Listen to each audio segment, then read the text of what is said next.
So let's take a look at this PowerPoint. So we actually are kind of move along in it. I need to. We were talking about eclipses. We're talking about lunar eclipses, and today what we're going to talk about. Let me get to the point where we start here. Is solar eclipses.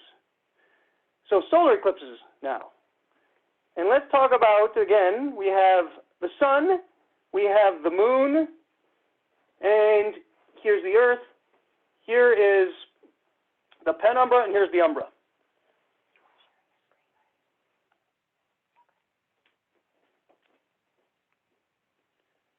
Now, let's say you're ready for a total solar eclipse. What's going to hit you first is the penumbra, because the penumbra is all around the umbra. And here's something you're not going to even notice if you were looking. If the penumbra strikes you, you don't know that. But if you were using a filter to look at the sun and the moon, well, there's the moon, here's the sun. This would be called this is after first contact. When the moon first moves in front of the sun, that means the penumbra has just struck you. Now, maybe about 20 minutes later, you're still in the penumbra, but the umbra is getting closer. And what happens is this. You might start to see the lighting a little weird, but you don't really notice much unless you're looking at a filter, through a filter at the sun, and you're seeing the moon. Look, here's the moon moving in front of the sun. That's about as new as the moon gets. And if you were looking underneath trees, you would be seeing, if there are leaves, you would see all these little crescent suns, all these eclipses that you can notice almost all the time. You would see a full sun all the time, but you'd be seeing the eclipse underneath some trees. Look at that. There's what you'd see. Images, because of the pinholes created by the leaves, you'd see all these images of these eclipses underneath trees. Really interesting view. So take a look at that. I mean, you get something like that. Now, remember I said that you should not look at the sun at all if any part of the sun's visible? Well, yeah, you shouldn't. Your animals, I don't think, need to worry about it as much, because humans sometimes do really stupid things. And like look at the sun if there's an eclipse when they shouldn't be. They have to use a filter. Animals are smart enough not to look at the sun. You ever see an animal staring at the sun? No. You know why? Because they don't do things like that. Humans do that, not animals. This woman actually put some not goggles, but eclipse glasses on her cat. Now, it looks like she's probably looking at the eclipse. Is the cat? No, because the cat really doesn't even care. I mean, if it cared, I don't know. I don't think the cat cares. And you can tell, cat's not even looking at the eclipse, so cats will not stare up there at the sun. One time in L.A., I heard a guy blindfolded his dog during the eclipse because he was afraid his dog was going to look and go blind. Dogs do not do that. Dogs will not do things that people do. Dogs do not win Darwin Awards. People do. All right. Now, about maybe 20 minutes before the umbra gets you, before the umbra's on top of you, or before totality, the eclipse looks like this. And again, you cannot look at the sun. You cannot look at the sun at all if any part of the sun is showing. Now, but you're noticing lighting is weird. The temperature is dropping too. I mean, during an eclipse, from the beginning to the end, the temperature could drop 20 degrees. The winds start whipping up because there's different temperatures, different places around. There's different pressure zones. There's high pressure at one place. There's low pressure other places. So you get winds. You get the lighting starts to look weird. You're kind of feeling a little strange here, even though you know what's happening. So this is still this is still a partial phases. This is going to be a total soon. So this is a total eclipse happening, but you're going to see an hour of this beforehand.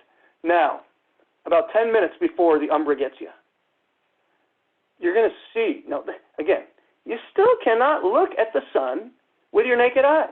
You need to have your eclipse glasses you can get for $1. You can buy these. You can make a projection. But be careful not to look at the sun if any part of the sun is showing. Now, at this point, things are strange. The lighting is weird. Shadows are looking so weird. Shadows that you're used to normally looking a certain way. Your whole body shadow looks all like stringy. It looks strange. And now, what's going to happen is this. Now, the pictures are starting not to do it justice. I mean, these pictures, yeah, it looks like this. No, what you're going to notice is this. This is the moon right here. About right, and this is the last little bit of sun showing. There are little, you see these little, almost like little specks of light here, kind of broken up. There are things called Bailey's beads, this phenomenon. Bailey's beads happen when the last little bit of sunlight, here's a little bit of sunlight, and there's valleys and mountains on the moon, and you're seeing from a distance the sunlight go through valleys on the moon, and kind of, you see these beads kind of breaking up right over here and getting smaller and smaller. Again, usually you need a filter to see this. Again, at this point, there's a little bit of sun showing, you can't really look at it. But at this point, there's something neat about to happen. Because remember the umbra that might be traveling usually over 1,000 miles an hour? Well, there it is, up from space. Look at that black spot. That's the umbra. There's the umbra. And you don't get a view from this like this from space. I mean, you're not in space too often. But I remember a little bit. I was 4 years old in 1970. 1970 in Mexico, my first eclipse. This is my dad right here. There's my dad. I don't know who this guy is. My dad would know, but my dad's not around anymore. I don't know. But I was there with my mom, my dad, and this guy. I don't know who he is. Maybe some other people. My dad, right at this point, you know what's right about on you within a few seconds? The umbra. If you have a vantage point where you're on a hill and you can see into the distance, you know what you see coming at you? A wall of darkness. And this wall of darkness is it's 100 miles wide. And it doesn't look like a cylinder of darkness like it really would be of a shadow. It looks like a wall of darkness coming at you. And my dad was ready for this. He hadn't seen one of these before, but he had heard reports about this. He saw this wall of darkness coming at him, and the people there did too. I don't even know what I was doing. I was 4, but he said, I remember he said, "Oh my God, there it is," and within seconds, it's on you. Which means that the total solar eclipse begins, which means that the last little bit of sunlight is there. And the last tiny little bit of sunlight, when it's there, you can throw your eclipse glasses down. You can throw your filters somewhere. Because at this point, when there's a little tiny bit of the sun showing, you're just seconds away from totality, you can look up there. And you know what it looks like? It looks like a ring with a diamond. It's called the diamond ring effect. And at this point, you can look with your naked eye. It's just for the last, you're not sure exactly when to look, but you get maybe a second or 2 or 3 of this. Because, and again, what happens is this. You see this diamond ring effect. And then almost like someone turns on a switch, the outer atmosphere of the sun, called the corona, I hate to say that word right now, but the corona, the crown of the sun, turns on. And, I mean, it doesn't turn on, you see it, because the moon is here blocking the sun. You also see these little spots on the sun, these red spots called prominences. With your naked eye, you see so much more than this. These pictures are horrible. They're not depicting it in any way that it should. You see these things, they're almost like red light bulbs in different shapes along the edge of the sun, these prominences. You get to see planets like Mercury and Venus that may not be visible. Stars appear in the middle of the day. And it's surreal. The temperature has dropped.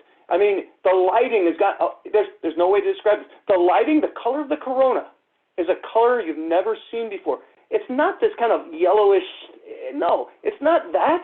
It's not this. It's like a fluorescent blue, a color that has not been invented. You have to see it. There's no way someone can describe it to you. I'm trying to, but there's no way. This is small in the sky, too. These pictures are too big. It's not looking like this. And you can see this when you look with your naked eye. Not only do you see the prominence, you see this giant corona. Sometimes you see streamers in the corona. It looks like motion in the corona.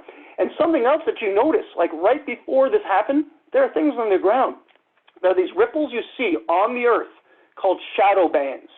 They've never been explained.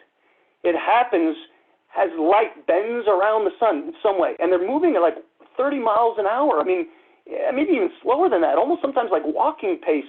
And it makes the ground look almost like My dad talked about this. He saw these shadow bands, and it makes you unstable. You see the ground almost looks like it's rippling. It's not. It's because there are these dark and light bands called shadow bands.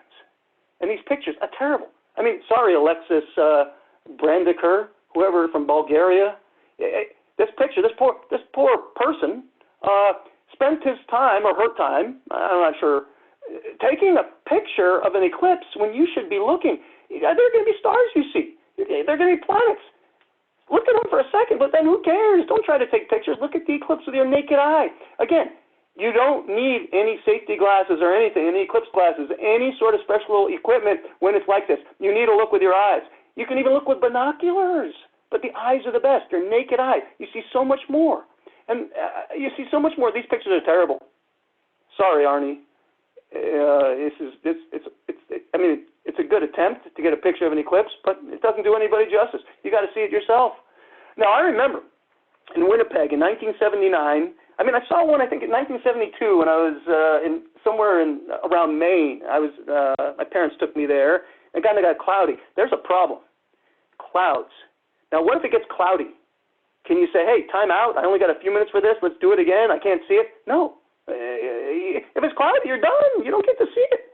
So you want to go to a place where you hope it's clear during the time of the eclipse. So you have a path of totality. You've got to check out the best weather prospects. You don't want to go to a place where it's cloudy all the time and not see it, especially if you spend thousands of dollars, travel thousands of miles. Yeah, you can't. And there's another problem. Because the temperature drop, sometimes the eclipse creates clouds, fog. So the eclipse creates the clouds that could block it. That's not fair, but it happens. The temperature drops. And there's people, you should see people clamoring to see these things. It's just amazing. Now, one time, I remember in 1979, I was going to tell you this, in Winnipeg, to see an eclipse, you really have to travel. If you want to wait till an umbra strikes you where you happen to be, you got to wait on average of 400 years. And waiting 400 years is a while. So you don't want to do that. In Winnipeg in 1979, my dad took me to this eclipse, and teachers, elementary school teachers, hearing that it was bad to look at an eclipse with your eyes, because you'll hurt your eyes, they locked kids inside during the whole eclipse and didn't let them go outside to witness something that they'd probably never get to see again unless they travel. It was going right through their city, Winnipeg. So what should have happened instantly after that is those teachers should have been fired, and other teachers that know a little bit about science and know a little and understand things should have been hired instantly. So, yeah, that's just terrible for those kids that weren't allowed to see the eclipse because of their teachers' ignorance. Now, in Winnipeg, the same time, I remember something happened. Now, I didn't witness this. I was a kid, pretty young then, but there was a guy who had a heart attack on this trip, and he was in bad shape. This was before the eclipse. He was on our bus, and he went to the hospital, of course, had a heart attack, and he wanted to see this eclipse, and they had him in a room where they were trying to keep him alive. And he kept saying he wanted to see this eclipse. He came to see the eclipse. They wheeled him out. They let him go out. He saw the eclipse, and shortly afterward he died, which is, terrible. But he was like staying alive to see this eclipse. He needed to see the eclipse.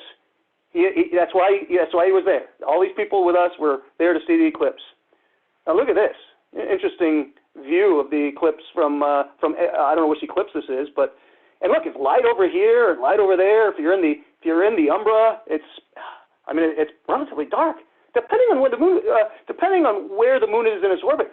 The eclipse in 2017 that I saw from Salem, the moon was actually a little farther away. So the eclipse wasn't that long. It was 2 minutes long. So the moon and the sun were just about almost exactly the same size, which made the eclipse brighter, which made it so you couldn't see the stars as well. The sky was brighter.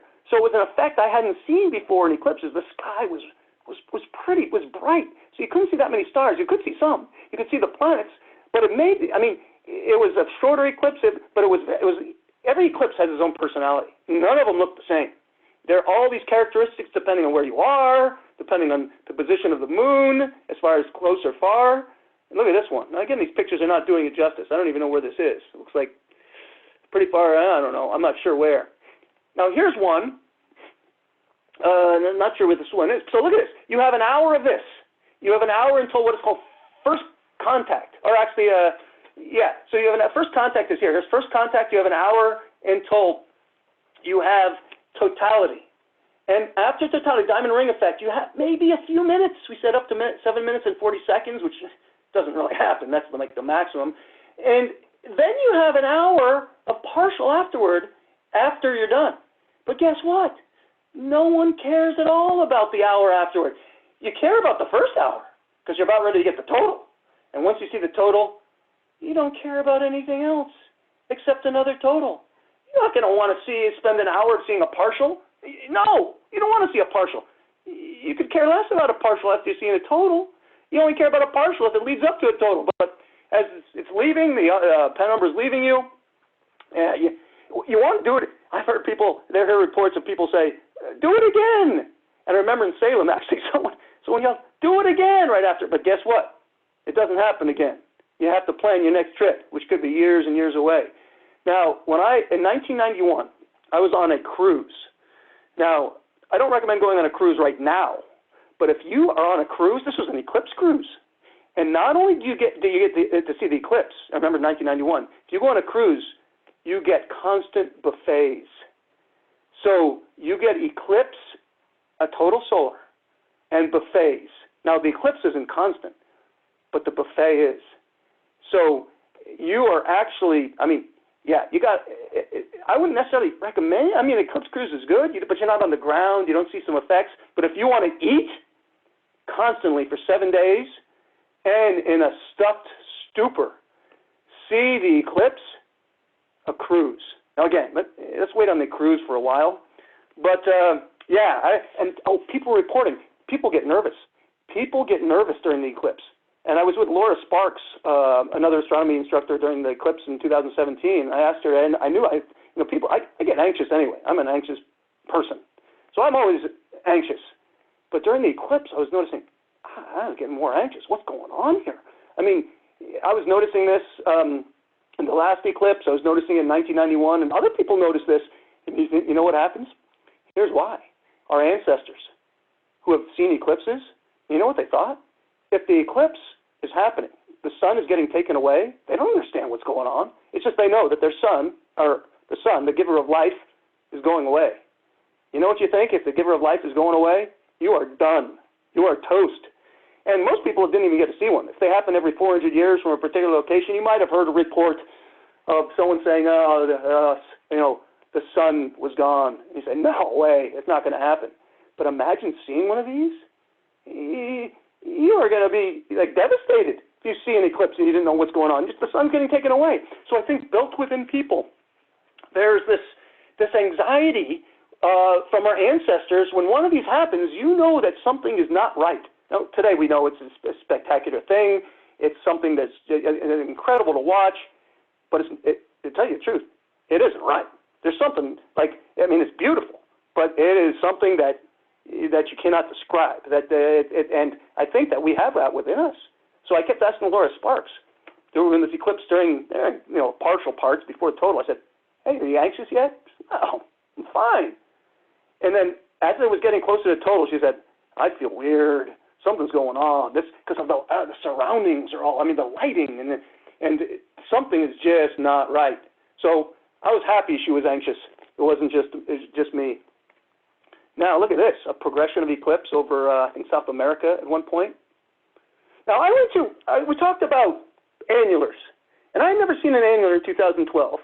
And I decided to see one with Mike Healy here, and Renee Romer, who was an Astronomy 12 assistant, and with Laurel. Laurel used to be an Astronomy 12 assistant, and well before Argyle, she was an assistant in 2012. Oh, and she was the one that Robert Haig invited to go meteorite hunting. I don't even like bringing this up because that still bothers me, that he invited her, not me. But we went to Reno, and just a little north of Reno, we set up for this annular eclipse. Now, let me just show you some pictures. This eclipse, I was excited to see one because I'd never seen one before. I'd seen 4 totals at this point, but never an annular. And this is what it looked like. And And you say, but you can't look with your naked eye. I was tempted to look with the naked eye because I kind of remember what a total was like, but no, you can't. Look at the ring. The moon is too far away to block the whole sun. You can't look with the naked eye. It's like a donut-shaped sun. It's because the moon's in front of it, but the moon's not big enough to cover the whole thing. And that's kind of what it looked like. I can show you these pictures and be satisfied. Now you've seen what an annular looks like. Yep, it looks like that. I still think you should go see one with a filter, and I'll talk about when one's happening. So look at this. Yep, that's what it looked like. There it is, a slightly different color. It's what it looked like. Well, this was kind of neat. I didn't get this picture, but someone did. What looks better than actually the annular eclipse almost is seeing the images of the sun, the eclipse through pinholes created with leaves on the ground. Here's an annular eclipse in Spain, 2005. There's an annular eclipse in Southern California. I think it was like 1992 or something like that. I went down with Healy. Actually, I went down with my dad and another instructor, and Healy met us down there, and I was clouded out. I didn't even see it like this. So I got clouded out. So that wasn't a good experience. Going down to LA, which is not a good experience, and to see an eclipse and that getting clouded out, not seeing it at all, and yeah, not good. Now, here's some old ones. So just to show you some paths of totalities here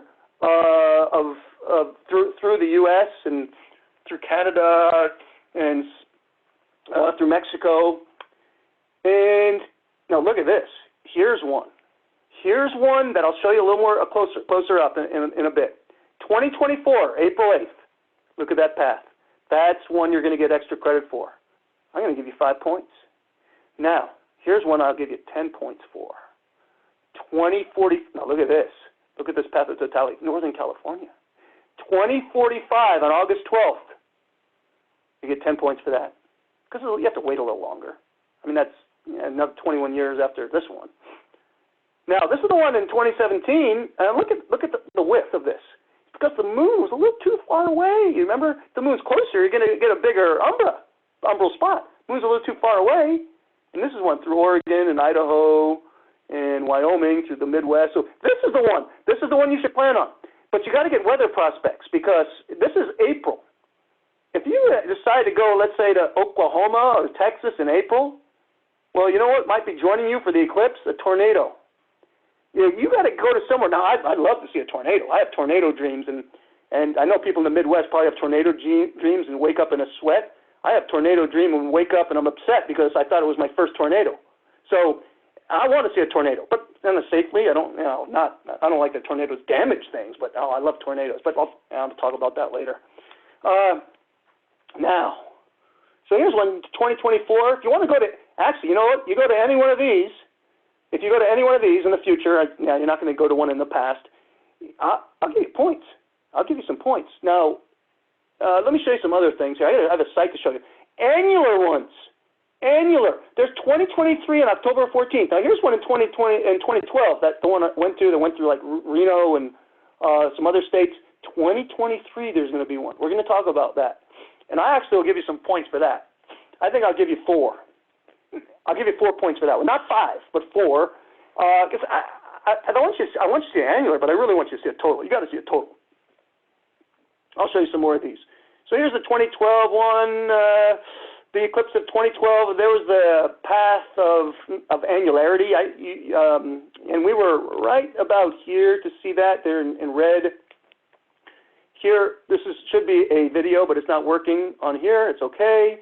Here's the 2017 one, went through Oregon. This should have been a video, not working. Now, I got to show you this. I'm going to show you some eclipses coming up. But if you want to sit in Santa Rosa and say, I'm not traveling, I'm waiting. I'm waiting for an eclipse because I don't want to spend the money to travel. I want to see one, but I want to wait. Now, look at a problem here. I found one that's going to be close. 2252 on New Year's Eve. See the path of totality? You see that right there. Now look at this one, 2254, 2 years later on May 17th. Look, that's this path right here. Now, do you see the little tiny bit of green between those right there in Northern California? Do you know where that is? That's Santa Rosa, just by chance. We're not going to get either of these. I mean, San Francisco's going to get this one. I think Ukiah is going to get that one. Santa Rosa doesn't get it. So guess what? If you want to wait, you're going to have to wait even past 2252 and 2254. Now, this is the one. I mean, yeah, don't wait till one goes through Santa Rosa. You got to travel, especially for points, 5 points. Look at this one, through the Midwest. I mean, here's the annular. Here's the annular coming up. This is 4 points going through Northern California and Oregon. I got to show you these on. You know what? I got to show you these.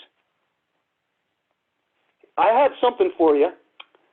It's called the Eclipse page, the NASA Eclipse page by Fred Espenak. This guy, I guess he spends his life charting out when eclipses are going to be. Now let me show you. There's some neat stuff on here. There is some real neat stuff on here. Solar eclipses from 2021 to 2040. Let me first click on the annular right here. Let me show you where this is going to be. No, that's not what I wanted to show you. All right, I'm going to get rid of that. Let me go back here. Let me go to this World Atlas. Let me go here. All right. I think this is one we already saw, but take a look. So do you see the one in, here we go, 2045, here is this what I really want? No, that's not what I want. Let me go back. Let me go, yeah, this is the one I want. There. This is the one I want. So now, look at this. Here's the one in 2024. And that's when we want to go. Now, let's take a look here. I'm going to show you, there's Google Maps for this too. So the blue is total. That's the one you need to go to. I mean, annulars, yeah, you should see it, but again, total. Total is great. And this is the one of October 14th of 2023. Now, let me show you this. There's the World Atlas. Let me see the Google Maps. Now, take a look at this on this page. I want to show you how this works. Let's see the 2023 one. No. I think it's, here it is. Yeah, sorry. It is this. This is what I wanted to show you. If you want to go to the one in 2023, the annular, look at the path. Here's the path of annularity. Here's the width of it. The center line, look where it goes through, right over here. So you can use this Google map and go to this page, the NASA Eclipse page. It's fun to play around with. So if you want to go see the annular in 2023, you can go to Nevada, you can go to Oregon, Utah, New Mexico, San Antonio down here. You can go on a cruise, but again, it's an annular. Don't spend too much money. The one you really want to go to, I mean, I'm telling you, you want to go to it, is this one. Here's the Google Map 2024, April 8th. Take a look at this. Now, where can you go? Go to Texas. Go to Mexico. You can go. Oh, it's actually beginning of baseball season. Hopefully, we'll have baseball by then. Go to Dallas. When you go to Dallas, you can see the Rangers. You can go to, let's see where else. You can go to Indianapolis. So look at this. You can go anywhere along here, but you've got to find weather prospects that are decent. You don't want to go to a place where there's actually getting thunderstorms, all the time. But usually, I mean, yeah, this is going to happen in the daytime, and so you got to check out. The hotels get booked up. Airbnbs, I don't know when they start getting booked up, but as soon as they are, I'll tell you right now, people from all around the world are going to be along this path. This is going to be full. And this information about the eclipse. See this path of totality here. Come on. People are going to be all along here, filled in here. Along the center line is probably where people are mostly be. They're going to be along the center line, and it's going to be filled with people from all over the world. So you got to get ready now. If you know someone along this path, stay with them. Call them now. Ask them if you can stay there on April. Go early. Go on the 6th. Get ready for this thing. You don't want to go on the 8th. April 8th of 2024. Now, I want to show you one last thing on here. I want to show you when Santa Rosa is getting its next eclipse. Now, remember, 2252 and 2254 were not going to work, but take a look. I think I found it. Watch this. Look at the index page. No, actually, this one. I want this. I think I found when Santa Rosa is going to get its next eclipse. Look at these eclipses in the future. Oh, those are past. Look over here. look at this. Look at these dates. Tells you whether it's total, annular, partial. There's the TAP, eclipse type. Look at this. I'm getting to 2772. July 22nd, 2772. Take a look. I think I found it. I've been searching for this in the past. Look, the path of totality. Now, this is one. Now, I still would go to one before this, but look. Well, don't stay in exactly downtown Santa Rosa, because look, even this one, I'd say, it kind of misses Santa Rosa. But if you're in, oh, look, Geyserville, Middletown, Gowinda, Dunnigan, Forest Hill, Lake Tahoe, Carson City, anywhere along this line, you're going to get to see it. But again, remember when this is, 2772, July 22nd. I would go to the one in 2024 first, before this. So, I mean, it's fun to play around with this. If you're bored, you go to this eclipse site. It's great. And there it is about eclipses. I don't know how long I've been talking, way too long. And hopefully, I think it's been recording. That would have been really bad if not. I think it is. I'm going to stop it now. And we got about one lecture, maybe two left. But I had to talk about eclipses. I'm sorry we couldn't do this in the real classroom. But at least maybe you picked up something about eclipses, and at least you're excited about maybe seeing an eclipse. And at least maybe some people are. All right. Well, take care.